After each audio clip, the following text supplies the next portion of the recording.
Welcome to the Rise and Ride Show, the podcast with me, Katie Jacks from Align and Advance, Equine Reiki practitioner and rider confidence coach.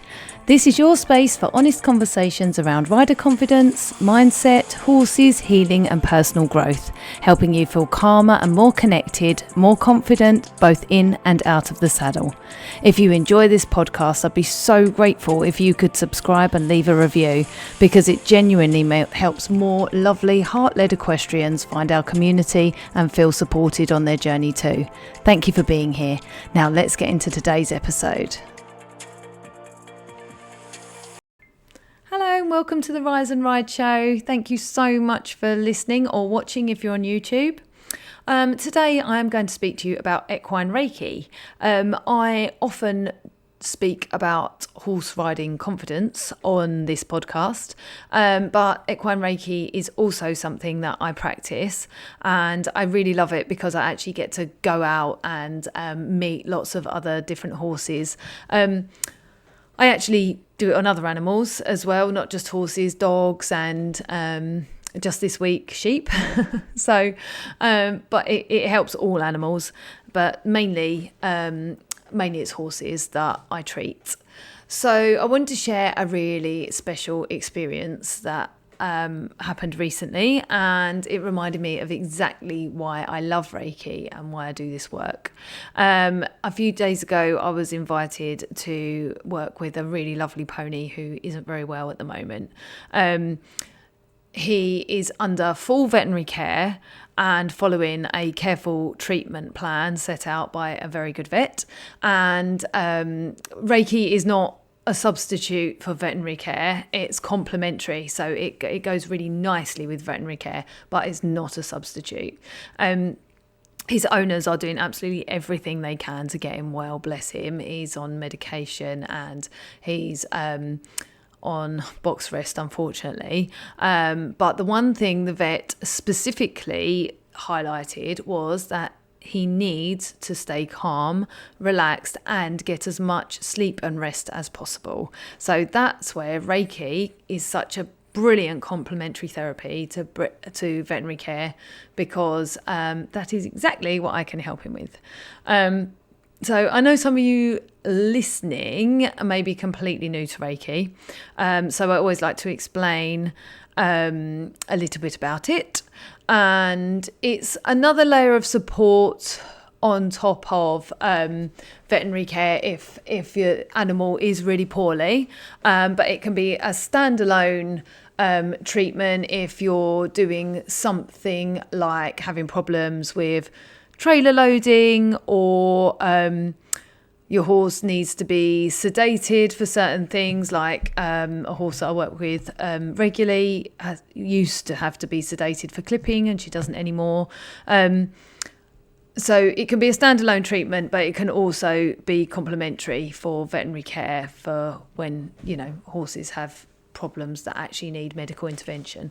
When a horse is stressed or anxious or uncomfortable, their nervous system can stay in a heightened state. And Reiki aims to encourage the body to move into a more restful parasympathetic state. So it's often called the rest and digest mode.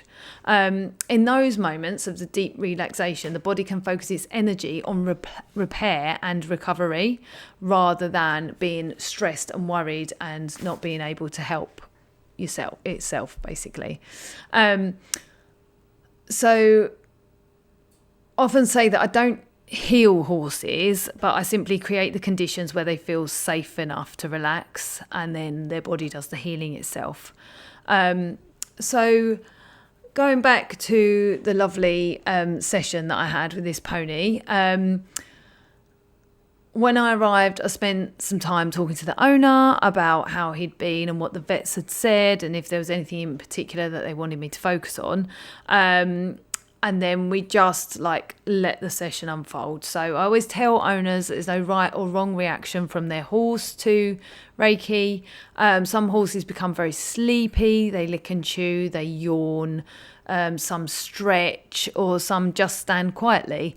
They can be eating hay or or be out on the pasture while they have Reiki. That's really not a problem. But I try to avoid doing any Reiki sessions around feed time, as in like having hard feed, because for every animal, feed time is like the one and only focus, and it always should be. So we're just trying to avoid kind of standard feeding times. This pony had hay in their stable, but once I went in there, they stopped eating it because they were just more interested in me, to be honest. So yeah, when I went in, he's so sweet. He started like investigating me, and a lot of the time they'll kind of come over, have a sniff. I'll offer them the back of my hand to sniff, and then a lot of times once they've kind of sniffed the back of my hand and given me kind of their sort of seal of approval for being in their space, they'll come up and then start to sniff, because horses like to smell your breath. So they'll start to sniff around my face. Sometimes they'll go for, like, if I'm wearing like a jumper like this, they'll go for zips and things like that and have a little nibble. And then I just say, no, thank you. Please don't eat my clothing. But yeah, they just come and check me out for a moment, which is absolutely fine and really lovely. And then I began the Reiki session. So to begin a Reiki session, I always kind of stand back and start to focus my energy on me without kind of pushing it onto them, because I want to let them know what I'm doing and then give them the opportunity to kind of invite me in. So I stood back and was working on my own energy, and he seemed really interested in that and kind of was coming over and was sort of getting a little bit involved. So then I started putting my hands onto his neck, which he really liked. But once I had spent some time on his neck and he was really relaxing, he was licking and chewing, once I got on to putting my hands onto his body, he wasn't interested. He didn't want me to touch his body, which is absolutely fine. It's not a problem. I don't have to touch his body at all. So he was a really quiet pony, and I felt really safe in his stable. So I went and sat down in his stable and just carried on focusing my energy, but channeling it to him. And he absolutely loved it, bless him. He came over, and in the beginning he started, like, I had a cap on, and he started like licking the brim of my cap on the peak. And then he licked that for a minute, and then he just kind of stood. And then his head, he was just started getting like more and more relaxed, and his head just started dropping and dropping and dropping, and his little ears and his eyes were all soft. And yeah, it was just such a lovely innocent moment. And I think it just showed that he was like really curious in the beginning, and then he was just really comfortable like being in my space. And then you could just see the tension leaving his body. His head just got lower and lower, and he eventually looked like he could barely keep his eyes open, bless him. It was just one of those moments where everything around you just kind of seems to go quiet, and it's just so beautiful. I always play nice music when I'm doing Reiki on animals, because I think it just drowns out a little bit of like silly background sounds that they don't need to be listening to. They can focus on the music. And horses that I treat regularly, that music becomes like an anchor. So I play the same music every time, and then as soon as I start that music, one in particular, she just goes, oh, it's pamper time, and she just relaxes straight away, and it's beautiful. So why does rest matter? So I found it really interesting that the vet had specifically mentioned the importance of relaxation. I think we often think of healing as like medication or procedures. And of course, they are really, really important. This horse won't get well without medication. But sleep and rest are where so much of the body's repair work actually happens. And this is important for horse owners as well, because we don't get enough rest, do we, oftentimes? So it's where a lot of the repair work actually goes on, is when you're in those kind of quiet, restful moments. So like, we know ourselves, if we're run down or ill, everything feels harder. If we're anxious, we're unable to switch off. Horses are no different. In fact, I think they're probably worse when they're anxious than us. So if Reiki can help create a moment where a horse feels safe enough to let go, take a deep breath and truly rest, then I believe that it's really, really valuable addition to a care plan.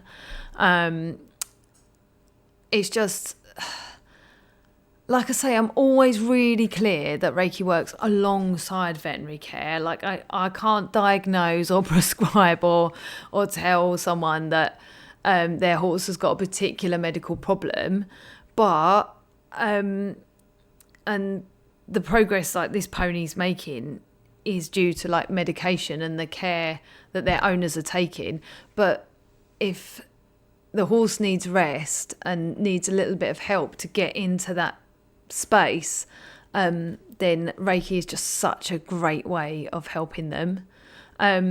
I actually, when I was sitting there doing, when I sat away from him and he came over, and he started to like lick my cap, I did actually start videoing him, and I've got a little video of it, and I will put it at the end of this this episode so that you can like have a little look. It is the cutest thing. You've got to see it. I mean, he is gorgeous. He's just the most beautiful pony, but you've just got to see this video. It's very, very cute. So I'll add it on to the end, because I'm not clever enough to edit it in while I'm speaking.